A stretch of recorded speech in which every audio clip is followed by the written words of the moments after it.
Signalis. Classic styled survival horror paying homage to Resident Evil, Silent Hill, Lovecraftian fiction. Fundamentally, though, Signalis acts as a warning of the danger of falling in love with robotic girls. Unfortunately, it is far too late for me.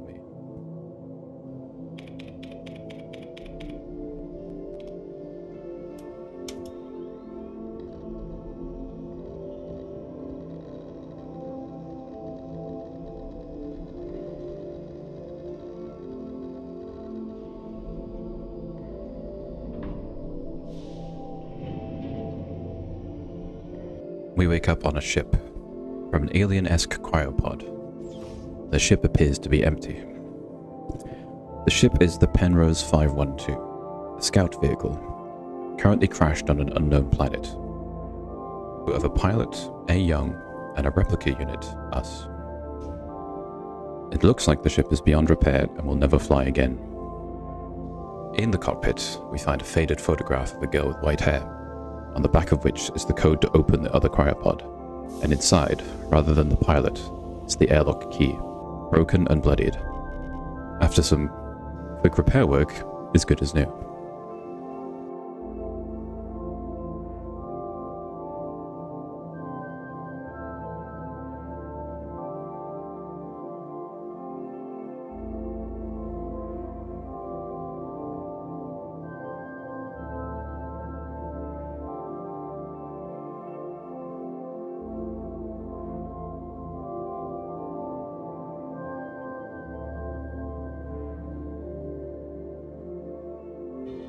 We escape the decrepit scout ship and wander out into the lost planet. Through the other side of the snow blindness is a pit, an entrance to an abyss.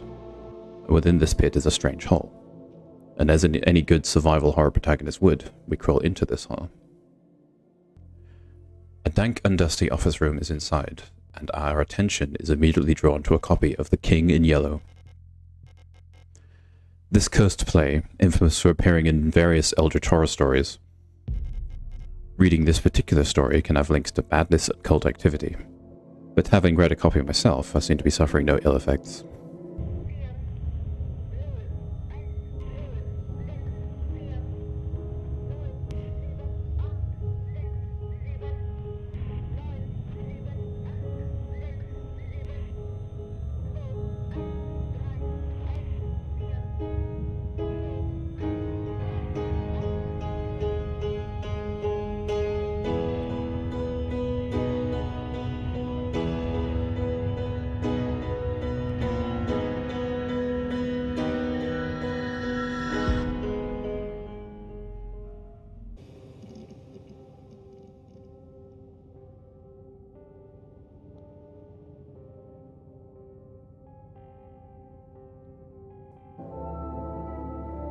And we find ourselves somewhere else, in an unusually clean public bathroom. And the photograph has changed to whoever that may be. New arrivals in this facility are directed to classroom 4C. In the hallway, we come across a corpse, a Yule unit covered in infected biocomponents, and saving the game in a very reminiscent style.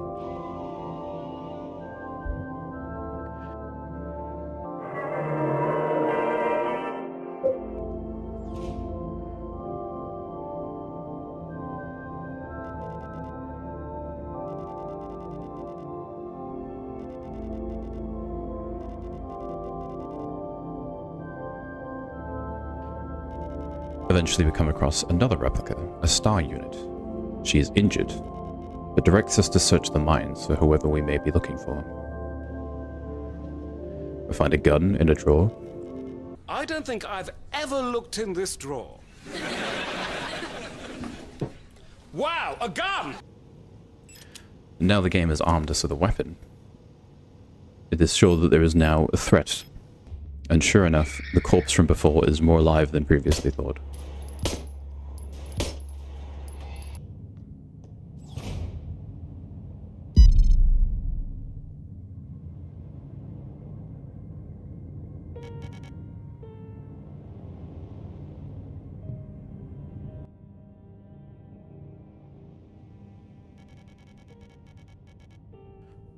The girl with the knife is Ito Isa. She informs us that something is wrong with this place, which comes as quite a shock, as you can imagine, before she up and leaves on her own horror adventure. Did you find the person you're looking for? Not yet. We progress deeper into the facility via the most direct route, dropping down an ominous hole.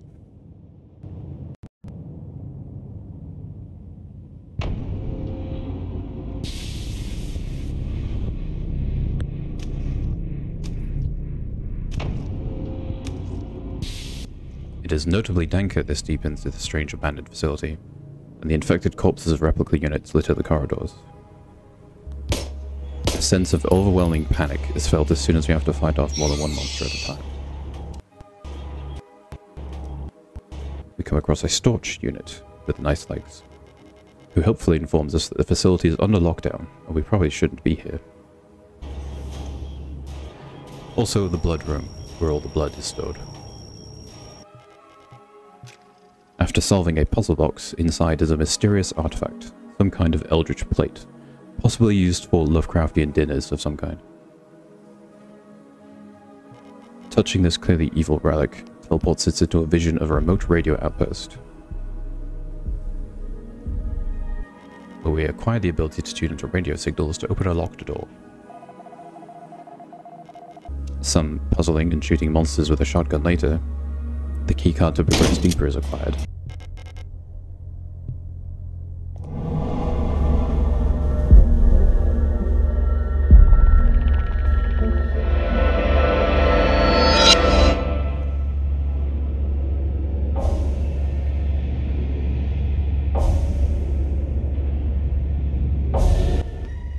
Down a level, a greater threat, an enormous replica unit, under the mining laser. Luckily, this behemoth of a monster has a die case of the upset tummy, making it vulnerable. And like many of life's challenges, enough small arms fire will eventually get the job done. Though it still manages to forcibly remove most of the blood from the poor Elster unit's body.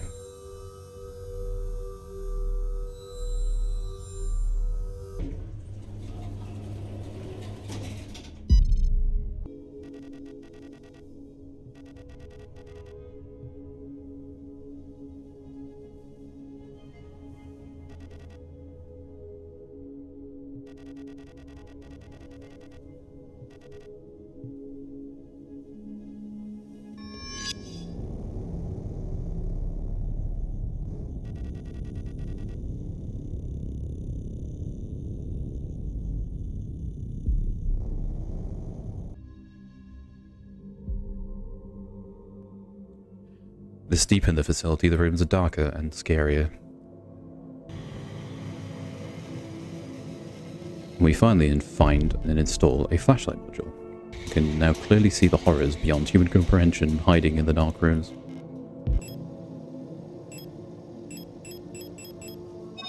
Amongst the nightmare maze of locked rooms and puzzle solving, a weapons case is found, containing my personal favourite weapon of the game and my top pick for neatest gun of all time. A sci-fi Kappa Rhino, a modern variant of the Mataba auto revolver, famous for its appearance in Ghost in the Shell. A coincidence, I'm sure. We find an important keycard hidden inside the painting of an island. This particular painting being the third in a version of a series of paintings known as the Isle of the Dead, by a Swiss symbolist artist Arnold Böcklin. This image seems to reoccur within this story. Replica units in the facility that aren't mad or monsters are few and far between. And notes throughout the facility warn of the potential of mental degradation of the replicas due to their environment or outside stimulus. Though this probably also applies to humans. Meanwhile, our friend Issa manages to have a civil conversation with the facility's director, Alder.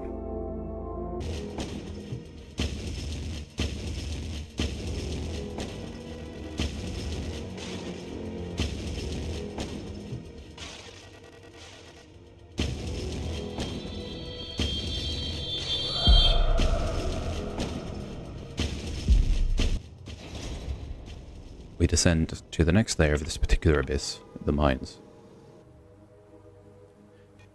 Meeting another friend in our search, Theo. Theo is too injured to move, but not to worry, there are many replacements. A flare gun is added to our arsenal of weapons, and needed. The mines are swarming with the deranged monsters. And all there is to be found is more death, more injured replicas, and despair. We descend.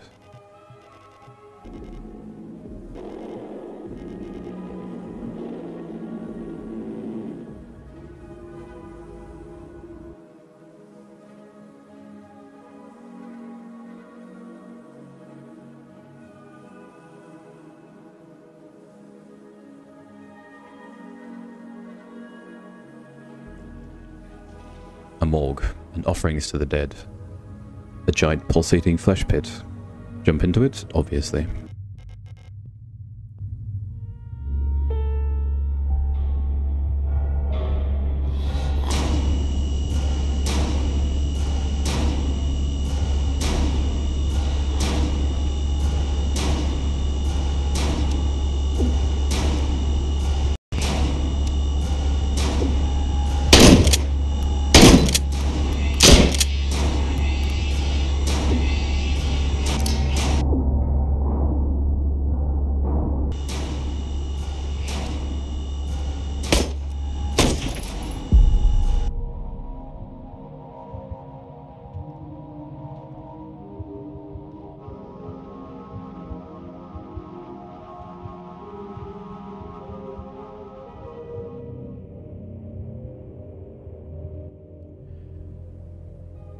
Issa hastily loads her high-caliber rifle and saves us from the Silent Hill monster, knocking herself unconscious in the process.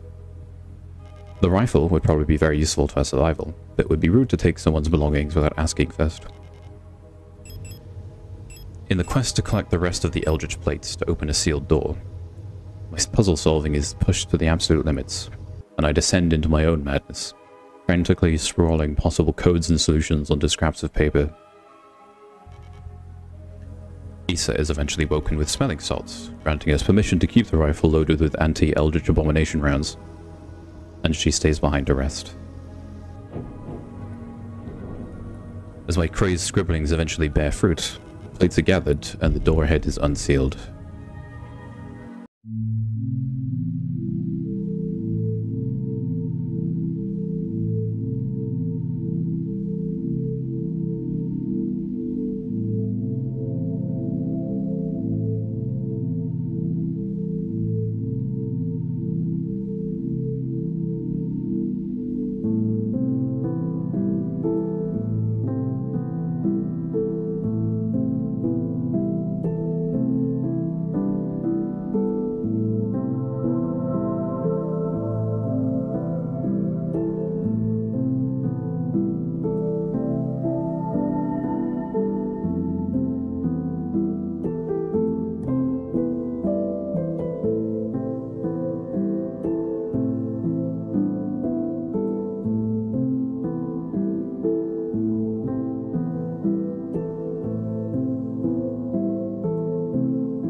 For the curious, the brave, or the foolish, there is more beyond at this point.